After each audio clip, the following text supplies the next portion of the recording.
Niestety jest tylko ten dyskusja między polityków. Tak, nie, nie. Ty powiedziesz tak, ja muszę powiedzieć nie.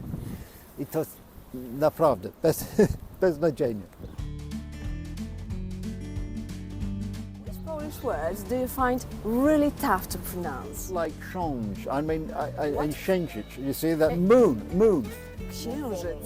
Those words, the words with the funny little squiggles at the bottom. Pochodzi z Wielkiej Brytanii, od 30 lat mieszka i pracuje w Polsce. Czy nas rozumie? Czy wie, o co nam chodzi? Albo o co chodzi w polskiej polityce? Nicholas Richardson, Englishman in Warsaw. Welcome, Nicholas. Thank you, Marta. Pleasure to be here. It's my pleasure. Nicholas, how did you come to live here? It was a long time ago. I was working as a lawyer in London, and I thought, well, I'm going to be here for the rest of my life, so it'd be quite fun to spend a bit of time abroad. Actually nearly 30 years ago now, on the 1994, I got a taxi to the Victoria Hotel with my 3 suitcases, and it was raining and it was a Sunday, and I had dinner alone in the hotel dining room, and I thought, what have I done? This is absolute madness. Anyway, you know, I found my way on the next morning to the office where I was then working, and one thing led to another, and here we are nearly 30 years later with rather more than 3 suitcases, a couple of children, a house, and all the other complications of life. And what really has caught me out is that time goes very quickly. You know, it seems, it's hard to believe it's half a lifetime ago, and yet it seems like about 10 minutes ago. Well, maybe 15. Do you like Polish weather? In the morning, we just had English weather, but now we have sun. Polish weather is interesting because you can have 4 seasons in one day, which I don't think even in England we quite manage, even when our weather has been at its most enthusiastic best. No, I think the weather, I mean, what is quite interesting is that the weather has definitely changed in Warsaw, even in the short time I've been here.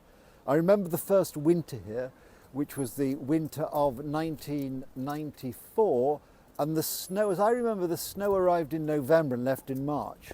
And then in April the sun came and left in October. They were really distinct, and that, you know, that snow set hard like concrete on the pavements. And since then, every year I've noticed there has been less and less snow in Warsaw. So the weather is definitely changing. And what did you make of Poles, of us? There's been a slight generational change. I mean, there's a sort of national stubbornness, I think, about Poles, which, I mean, if you look at the side, and all generalizations are dangerous, even the generalization that generalizations are dangerous. But if you look at the French, for example, they're a very stubborn nation, but they're sort of stubborn as a nation, so they achieve things. The Poles are stubborn as individuals, so of course they're actually able to achieve great chaos. That's a one thing. I mean, I think the younger generation is slightly better, but the great national patriotism as between Poland versus the outside world. But within Poland, it's complete, particularly on the political scene, which you know very well, it's always complete chaos. People do things because, not for any good reason other than they're doing the opposite of what the previous government did. How do we differ from the English, in your opinion? Well, it's hard to say because the country's histories, of course, have been very different, and every country is shaped by its history. And in England, we've been very lucky with our history. We haven't had a lot of wars, and if we have had wars, we've fought them elsewhere in somebody else's country, which is always very convenient. I think the English are much more pedantic.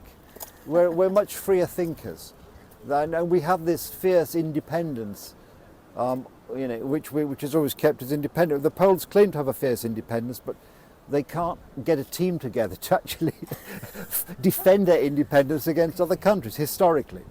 We were lucky we were an island, of course.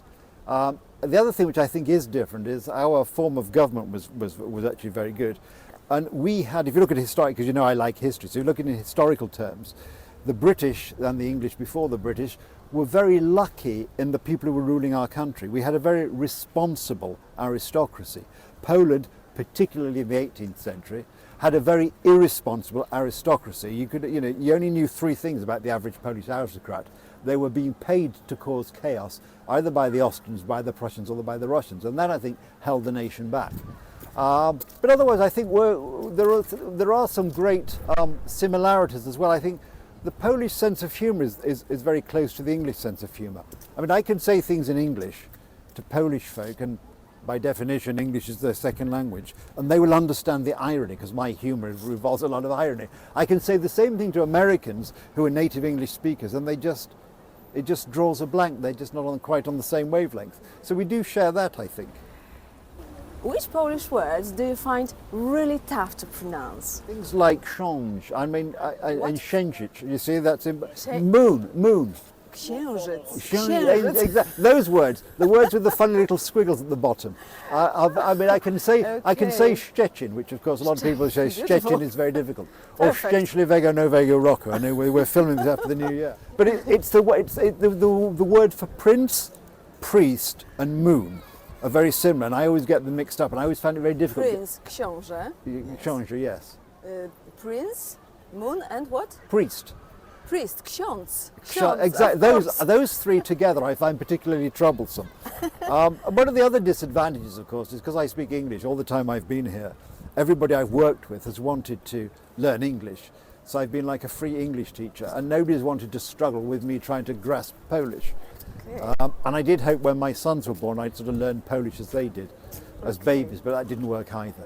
And I kind of got a bit. In the early days, I had quite a lot of courses, but I kind of, never really. It's like everything else in life. Either you're forced to do it, in which case you do. If I'd been working not in Warsaw, but in a factory somewhere in the middle of nowhere where nobody spoke English, I'd have had very good Polish by now. And I realise, for your viewers, I'm a completely hopeless case. That after all this time, I don't have Polish as good as the average native, but I'm sorry. Okay. I do apologise, viewers, that my Polish is at such a poor level.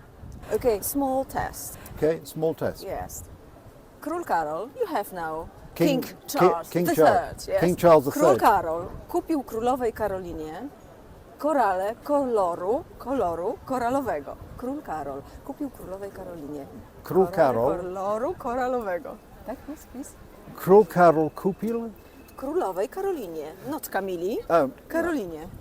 Król Karol kupił królowa Karolina Korale koloru kolorowego. Okay, but do you use Polish much in Not everyday very life? much, no. Mainly when I'm encountering people who don't necessarily speak English, like bureaucrats and policemen and people of that nature.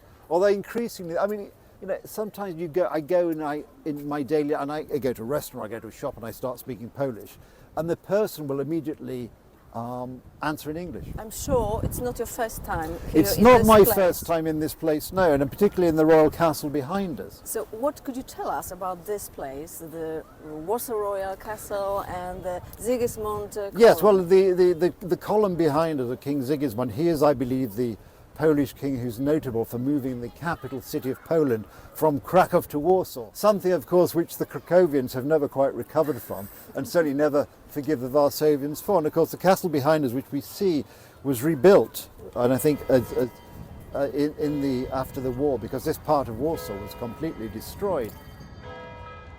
And they still have the king's original chair that he sat on during this same. It's still there, you can see it, next to a facsimile of the Constitution. Do you understand Polish politics? It's quite difficult. What in Poland is to get very, very personal and very destructive in this constant obsession with saying, well, what you said was wrong, what you did was wrong, we must do something completely different. But without understanding there are more important principles. When it started, we had a sun. Yeah, well, And now here we we are. have Yes. English weather. Come to Poland, 4 seasons in one day. Go on.